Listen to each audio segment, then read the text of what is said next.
What's up, everybody? I've been traveling this week, so haven't had the chance to fire off any videos for the most part. I have been trying to put in the work even while traveling, but, some weeks are easier than others, and the record is kind of showing it. We're down 2 units, I believe, so far on the week, but have 3 days left to make it up in the NBA. I'm betting some other sports too, but NBA is most of the content I'll probably be doing. And today I've been able to spend a lot more time, feel good about the picks. Obviously, if you watch NBA, it's so high variance, right? The worst team beats the best team some nights. But I think diving into the numbers, I've got some picks that are good here. I already put some out on Twitter. You can find those at NBA Attack with 1A. Those were the first picks I liked this morning. But I got 4 more I want to share with you. I think they're relatively strong. Listen to the argument. Let me know what you think.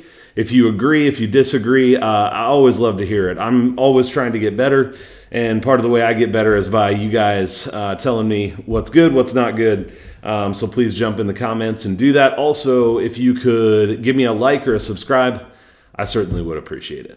Thank you. So let's jump into pick number 1. The first pick's in Brooklyn, Detroit, and I am taking the under 211. It's a low number, minus 110. But here's the reasons why. When I lined this game, I lined it at a total of 197.5.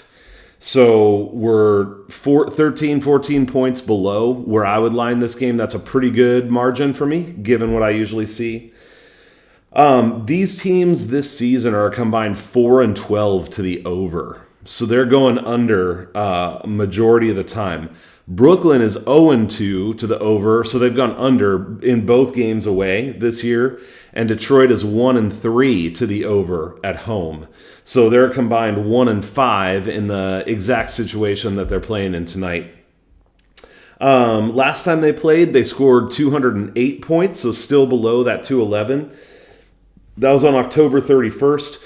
Brooklyn scored 116, so they definitely did their part to go to the over in that, but they average 106.13 on the season, and granted, Detroit's not like a juggernaut of a team on either side, but Detroit averages giving up 108.63 points, so even if you went with their average for what they give up, it's still 8 points lower, basically, than what Brooklyn scored the first time around. So I think there's a decent chance to be able to see Brooklyn's team total at least go lower than it was last game.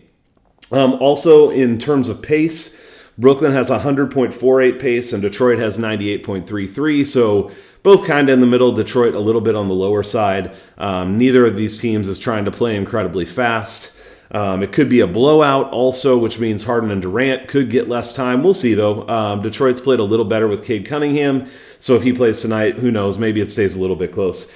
So in making this pick, what is it that would scare me about taking the under 211? Well, number one, the Pistons have been better with Cade Cunningham. Instead of averaging like 95.5 points a game, they're averaging about 99. That's only in 2 games, so that's a small sample size. It's hard to take a lot away from that. But it seems like maybe their offense is going to get a tick up. And then, Harden and Durant, any given night, either one or both of them can just go off. So obviously, it's the NBA, no locks. But for all those reasons, I really do like Brooklyn and Detroit under 211 tonight. By the way, all these right here, I'm doing 1 unit on, so it's 1 unit for me. The second one is San Antonio and Orlando, and I'm taking San Antonio minus 3.5 at minus 110 here. I lined this game as San Antonio minus 6, probably be without Jakob Poeltl again. I kind of assumed that. I'd like him better if he played, honestly, but even without him, I have them at minus 6.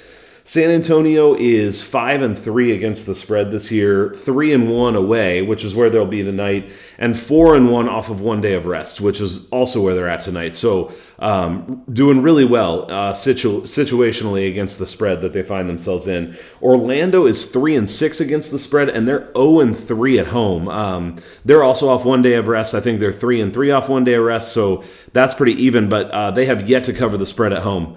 Could be regression. I don't know. Who knows? But it looks like a good spot to me on that front. Also, the first time they played, granted it was the first game of the year, so it's a little while ago now, but San Antonio won 123-97, so it was not close. And Orlando, I think, has improved a little bit. They're young. They've had some good games. But if you look back at their scores, they are doing poorly a lot more often than they're doing well. Orlando's averaging losing by 8.2 points a game. So again, well over this 3.5 mark. So for all those reasons, I'm taking San Antonio minus 3.5 for the full game tonight. The last two picks I have for you are first quarter picks. If you followed me at all, you know I do a decent amount of first quarter, first half stuff. I do try to find the edges wherever I can because there's so much variance in the NBA. And, you know, sometimes it works, sometimes it doesn't. Obviously, being down a couple units this week, it doesn't always work. But both of these are also plus money picks, which I definitely always like to be able to do.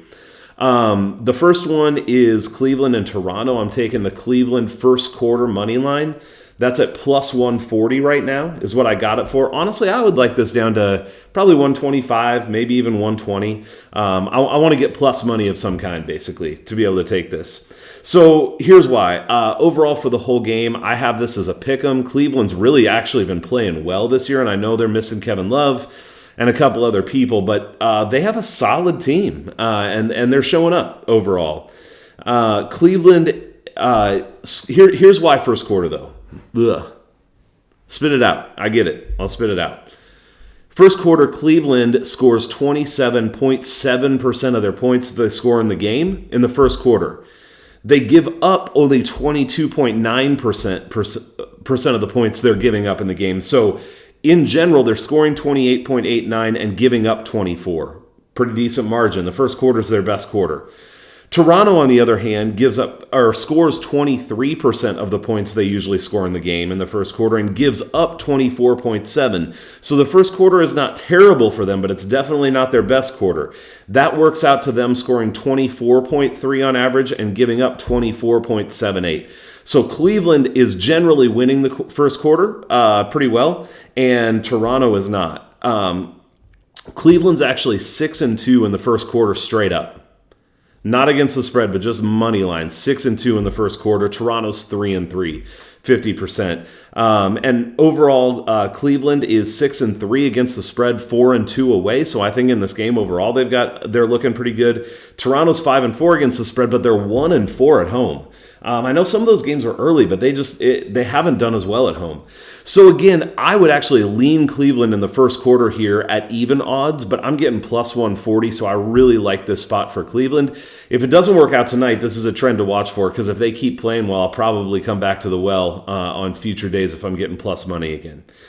The last pick, I told you they were all one unit. Actually, this last pick is 2 units for me right now. I'm actually thinking about adding another one on that Cleveland first quarter money line as well. But this is Indiana and Portland. I'm taking Indiana first quarter money line at plus 125. Overall for the game, the way I lined it, I would favor Indianapolis by 1. So pretty much a pick 'em for me. And Portland has been better at home, and they're at home tonight. They're 3-1 against the spread at home, 0-4 away. So definitely a more solid team at home. Got to take that into consideration.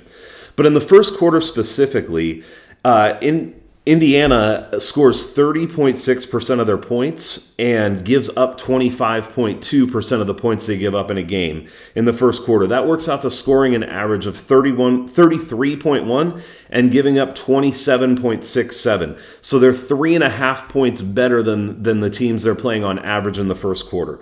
Portland, on the other hand, they only score 22% of their points in the first quarter, and they give up 23.6. So they don't necessarily give up a ton either, but the first quarter is definitely not their best quarter generally. That works out to scoring 24.38 points and giving up 25.88. So I like the clearance here of a couple points for Indiana in general, and you're giving me plus 125. So again, this is the kind of bet that even if it doesn't work out today, obviously I hope it will, I'll probably come back to the well if these trends continue, because over time at plus money, you're going to make money. Let's see. Oh, also, last thing was in the first quarter, Indiana overall is 7-2 straight up against the money line, and Portland is 4-4. So it's very similar to Cleveland and Toronto, where one team has a really good record in the first quarter and the other one is 500. So plus money, I'll take the team that generally does really well in the first quarter. I kind of would probably prefer everything considered at a pick'em and at home. Maybe I would take Portland for the full game. I don't know. I'm right in the middle on that. But for the first quarter, definitely Indiana.